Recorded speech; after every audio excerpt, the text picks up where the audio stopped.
INFJs believe they are misunderstood both by others and by themselves. Well, that doesn't come as a shock. They're one of the rarest of the 16 MBTI personality types. They know a lot of their qualities can be really hard for people to grasp. In fact, sometimes they even get confused by their own selves. The outer world can appear to be a harsh, judgmental environment where few people actually take the time to genuinely get to know one another. People all too frequently make assumptions about others or become distracted by their smartphones rather than staying involved in a conversation. In today's society, there are numerous reasons why an INFJ feels isolated or undervalued. Today I'm going to talk about 7 things people often misunderstand about INFJs. Even if you're not an INFJ, be sure to watch till the end of today's video. Your INFJ friends would like nothing more than for you to have a better understanding of them. Let's get into it. Welcome to Success for Breakfast, where I'm serving up brain food made simple. Hit that subscribe button to get the latest videos created to give you the tools to level up your life. Starting things off for us today is the way an INFJ sees the world. One thing people often misunderstand, or actually don't even understand at all, is the way an INFJ sees the world. Most people see the world as what it is. They see actions, they see people, they see the events that are taking place and visible details. But INFJs focus on something else. They don't look at the world like that. They understand and contemplate the world through a very complex process through their cognitive function of introverted intuition. Because of this powerful intuition, INFJs tend to focus on the unseen things of the world. These include ideas, concepts, theories, and hidden meanings of everyone and everything going on around them. INFJs don't focus on what's happening.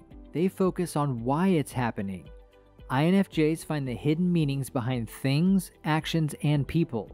They also really enjoy talking about these topics as well. While these more spiritual and mystical qualities are valued in some societies, they are regarded as unusual or simply out of the ordinary in much of Western culture. Next up, and number 6 today, is an INFJ's social energy. Every personality type has its own set of issues when it comes to their social life. And of course, INFJs have their fair share as well. When it comes to socializing, INFJs spend a lot of their time trying to understand everyone around them. They try to understand the feelings of others and make others feel as comfortable as possible. That means they're usually very polite and conscious of everyone's feelings. In fact, if there is ever a situation that might cause an argument, INFJs feel like they have to fix the situation. They always think they have to keep the situation peaceful and harmonious. Yes, that is a great personality trait, but because they spend so much time trying to understand others, they mostly feel like no one understands them. Because an INFJ always adjusts according to others and makes others comfortable, they often end up feeling uncomfortable themselves. In fact, a lot of the time, they can't even be themselves around other people because they always think of the comfort of other people first. They frequently spend so much time anticipating and addressing the needs of others that they lose sight of themselves in the process. At the end of the day, many INFJs wish they could be seen and understood for who they truly are. It feels difficult, however, when they are constantly changing emotionally to the needs and emotional fluctuations of others. Number 5 on my list of what people misunderstand about INFJs is an INFJ's introversion. As an INFJ, I'm sure you can relate that you need your alone time. You need your peace and quiet. The time where you can just be with yourself and not have any distraction from the outer world. INFJs need this time to just delve into their world of ideas and thoughts. But people often misunderstand that. Now don't get me wrong, INFJs are definitely introverts, but just because they like their alone time doesn't mean they don't like interacting with people. In fact, INFJs really enjoy developing deep, intimate connections with people. They love getting to know new people and making new friends and getting close to people. But even in the case of their friends, people assume that INFJs don't like interacting with them, even though they just need some time to relax and recharge. INFJs are frequently torn between wanting to connect with others and needing to recharge their introverted batteries. This can lead to interpersonal problems since people assume INFJs need near constant interactions, yet when INFJs withdraw, they're perceived as inconsistent, frigid, or undependable. Next up, and number 4 today, is the way INFJs communicate. As I mentioned before, the dominant cognitive function of an INFJ is introverted intuition. That means they have a lot of different thoughts about the world which are always spinning in their heads. INFJs are overthinkers. They overthink absolutely everything. Overthinking about why the world is the way it is and about why people behave the way they do. At any given moment, an INFJ has a whole mess of thoughts in their head. But when it comes to communicating these thoughts, INFJs struggle a lot, and mostly they end up confusing people when they try to talk about their feelings or their thoughts. Introverted intuitive types, such as INFJs, envision concepts and meanings clearly in their minds. Nevertheless, when they try to explain themselves, it might feel as if all of their meticulously organized thoughts come unglued and scattered in all directions. This is particularly true of INFJs and INTJs. Numerous INFJs and INTJs have stated that their ideas and insights are crystal clear in their heads, but when they speak, everything becomes murky. Their thoughts aren't always linear. In fact, they frequently think in images or symbols rather than in words. It is considerably more difficult to explain metaphors, symbols, and images than it is to verbalize a linear sequence of events. Don't get me wrong, this doesn't qualify INFJs from being effective communicators. They have the potential to be outstanding communicators, but it usually takes a lot of practice and self-acceptance for them to become as convincing and clear as they wish to be.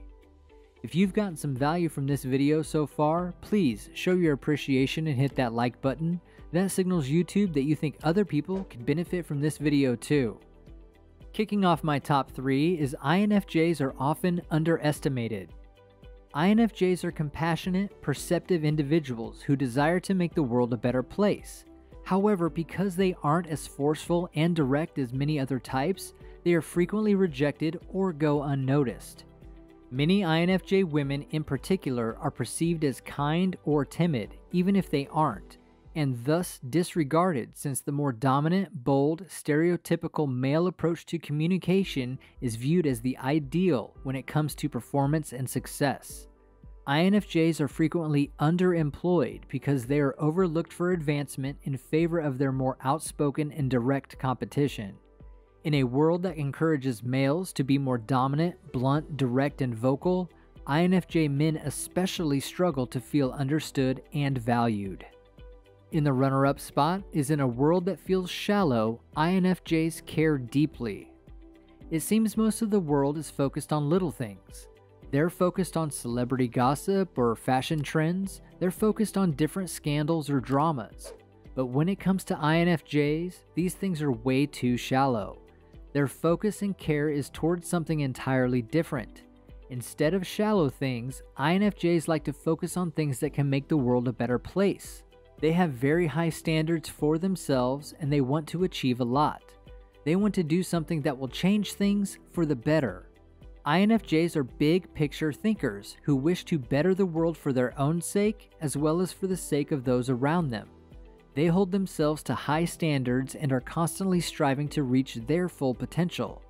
They are guided by spirituality, purpose, and conviction, and they wish they could find others who care as much about their ideas as they do. Other people simply don't understand that, and INFJs often hate it when they see others aren't constantly thinking about making things better for everyone like they are. Topping my list, and the number 1 thing people misunderstand about INFJs is overstimulation and media burnout is common in INFJs.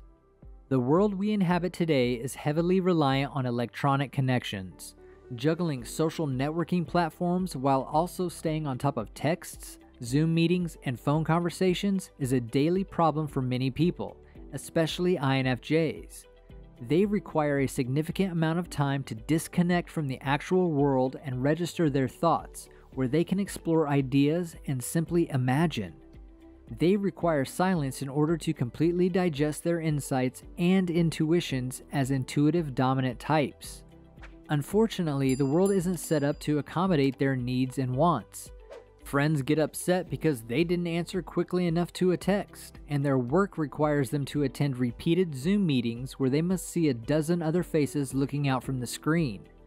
INFJs frequently crave a life they've never had, one where they could spend an evening snuggled up by a candle with a nice book and nothing but the distant chirping of crickets.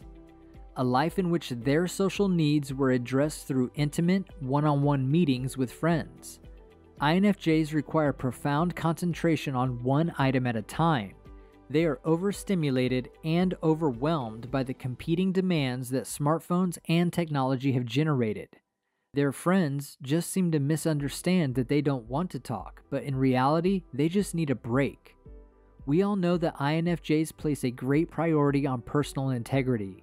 INFJs can be confusing because they are complex individuals who are trying to understand themselves. However, after they have done so, they will be able to employ their multitude of complexities to actually make the world a better place. What are your experiences on these things that people misunderstand about INFJs? Make sure to tell me your stories in the comments below. You've got this, now go get it done.